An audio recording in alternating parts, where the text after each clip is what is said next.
Honourable supreme court ने इस case में परजरी के केस को ख़त्म करने के आदेश दिए, क्वैश करने के आदेश दिए। दोस्तों, झूठ बोलना पाप है और अगर झूठ कोर्ट में बोला जाता है तो उसकी सज़ा भी है।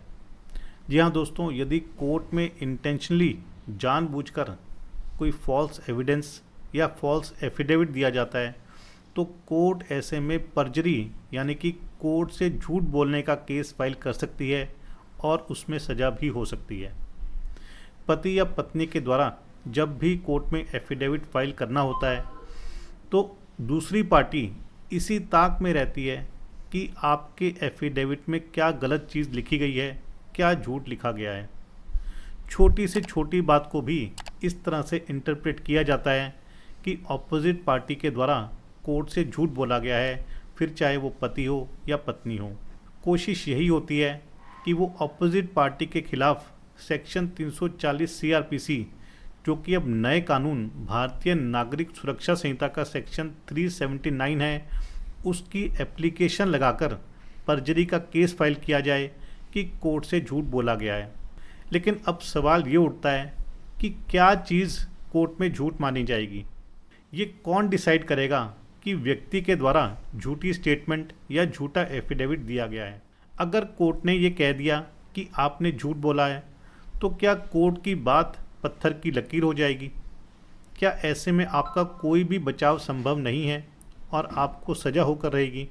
दोस्तों, आज के वीडियो में हम ऑनरेबल सुप्रीम कोर्ट की एक लेटेस्ट और लैंडमार्क जजमेंट को डिस्कस करेंगे, जिसमें ऑनरेबल सुप्रीम कोर्ट ने कोर्ट में झूठ बोलने के पैरामीटर को यानी कि परजरी के पैरामीटर को डिसाइड किया। ऑनरेबल सुप्रीम कोर्ट ने इस केस में परजरी के केस को ख़त्म करने के आदेश दिए, क्वैश करने के आदेश दिए। दोस्तों, वीडियो बहुत ही इंपॉर्टेंट है, इसलिए आपने वीडियो को अंत तक ज़रूर देखना है।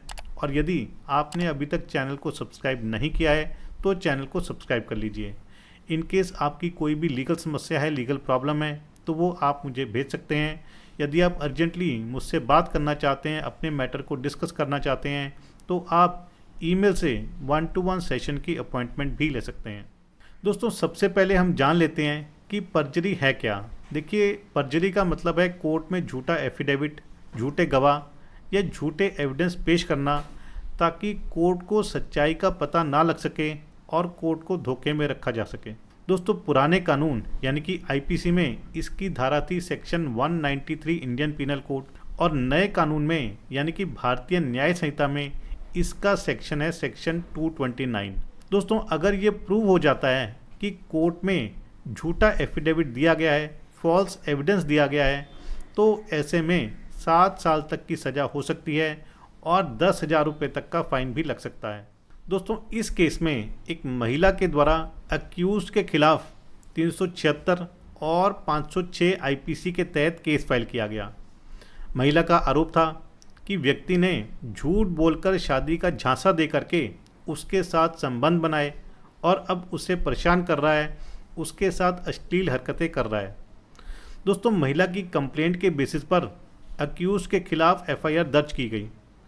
अक्यूज के द्वारा बेल एप्लीकेशन फाइल की गई, लेकिन उसकी बेल एप्लीकेशन को रिजेक्ट कर दिया गया। इसके बाद अक्यूज ने हाई कोर्ट में बेल एप्लीकेशन फाइल करी और हाई कोर्ट ने मौजूदा केस में अक्यूज को बेल ग्रांट कर दी। दोस्तों, इससे महिला परेशान थी क्योंकि उसके हिसाब से अभी भी अक्यूज उसे परेशान कर रहा था।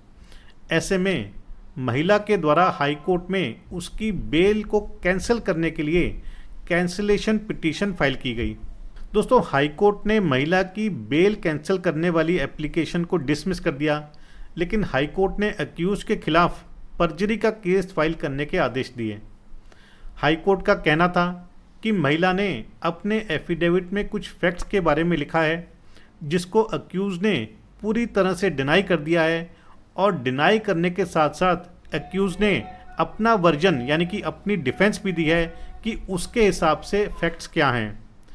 ऐसे में हाई कोर्ट का मानना था कि अक्यूज के द्वारा झूठा एफिडेविट दिया गया है और उस पर परजरी का केस चलाया जाए। दोस्तों, हाई कोर्ट के ऑर्डर की कंप्लायंस में अक्यूज के खिलाफ सेक्शन 193 IPC के तहत परजरी का केस फाइल कर दिया जाता है।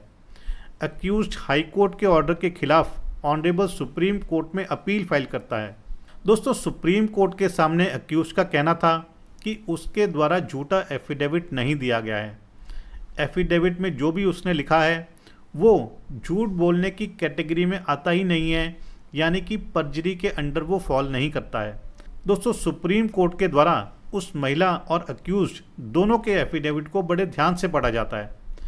दोस्तों महिला ने अपने एफिडेविट में मेंशन किया था कि बेल मिलने के बाद भी अक्यूज के द्वारा उसे परेशान किया जा रहा था। अक्यूज उसे और उसकी फैमिली के साथ गाली गलौज करता है, गंदी गंदी बातें करता है, जिस करके महिला के द्वारा जुलाई 2022 में पुलिस स्टेशन में एक कंप्लेंट भी दी गई। कंप्लेंट के बाद अक्यूज को पुलिस स्टेशन बुलाया गया। अक्यूज ने स्वीकार किया और ये कहा कि वो अब दोबारा से ऐसा नहीं करेगा, लेकिन जब वो पुलिस स्टेशन से घर पहुंचा तो उसने दोबारा से वही हरकत की और महिला को व्हाट्सएप स्टेटस के ज़रिए और व्हाट्सएप टेक्स्ट स्टेटस के ज़रिए अश्लील और गंदे मैसेजेस भेजे। दोस्तों अक्यूज के द्वारा जो एफिडेविट दिया गया था सुप्रीम कोर्ट ने उसको भी बड़े ध्यान से पढ़ा।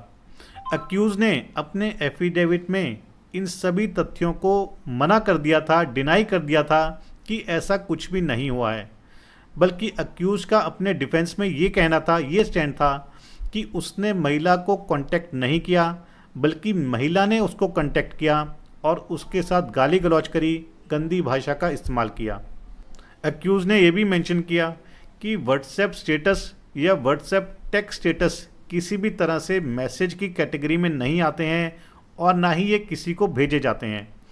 उसे केवल और केवल दूसरे व्यक्ति के द्वारा देखा जा सकता है, वो भी तब जब वो आपके स्टेटस पर आएगा, उसे क्लिक करेगा और उसे देखेगा। यानी कि अगर कोई व्यक्ति आपका स्टेटस देख रहा है तो इसका मतलब है कि वो व्यक्ति आपकी प्राइवेसी में इंटरवीन कर रहा है, ना कि आप। और अक्यूज के इसी एफिडेविट के बेसिस पर हाई कोर्ट के द्वारा ये माना गया कि अक्यूज ने कोर्ट से झूठ बोला है और अक्यूज के खिलाफ परजरी का केस चलाने के आदेश दिए थे। देखिए ऑनरेबल सुप्रीम कोर्ट का कहना था कि परजरी का केस तभी चलेगा जब व्यक्ति के द्वारा डेलिबरेटली जानबूझ करके एफिडेविट में झूठ बोला गया है। दूसरा पॉइंट ये कि अगर एफिडेविट में एलिगेशंस को या तथ्यों को केवल डिनाई कर दिया गया है तो इसे किसी भी तरह से परजरी के दायरे में नहीं लाया जा सकता। सुप्रीम कोर्ट ने फर्दर बताया कि केवल सस्पिशन के बेसिस पर, शक के बेसिस पर कि एफिडेविट में झूठी स्टेटमेंट दी गई है या झूठ बोला गया है तो इस बेसिस पर भी परजरी का ऑफेंस नहीं बनता है।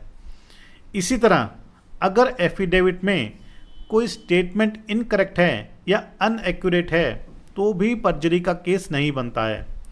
अगर एफिडेविट में एलिगेशंस को डिनाई किया जाता है और आपका क्या वर्जन है, क्या स्टैंड है, इसके बारे में एक्सप्लेन किया जाता है तो इसे भी किसी भी तरह से परजरी के दायरे में, कोर्ट से झूठ बोलने के दायरे में नहीं लाया जा सकता।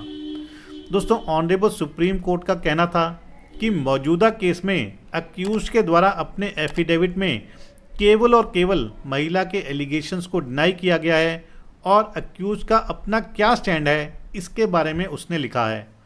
और इस सिचुएशन में ये नहीं कह सकते हैं कि अक्यूज के द्वारा झूठा एफिडेविट दिया गया है या एफिडेविट में झूठे तथ्य मेंशन किए गए हैं।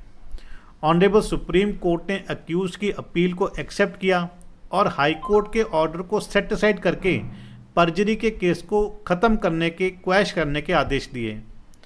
दोस्तों कुछ इसी तरह से पति पत्नी भी कोशिश करते हैं कि एफिडेविट में छोटी से छोटी बात को लेकर के परजरी का केस फाइल किया जाए। किसी भी कीमत पर ये साबित करना चाहते हैं कि ऑपोजिट पार्टी ने कोर्ट से झूठ बोला है, कोर्ट में झूठा एफिडेविट दिया है। दोस्तों यदि आपके खिलाफ भी ऑपोजिट पार्टी ने कुछ इसी तरह के आरोप लगाए हैं, परजरी का केस फाइल किया है, तो आप भी इस जजमेंट का सहारा ले सकते हैं और परजरी के केस को ख़त्म करवा सकते हैं।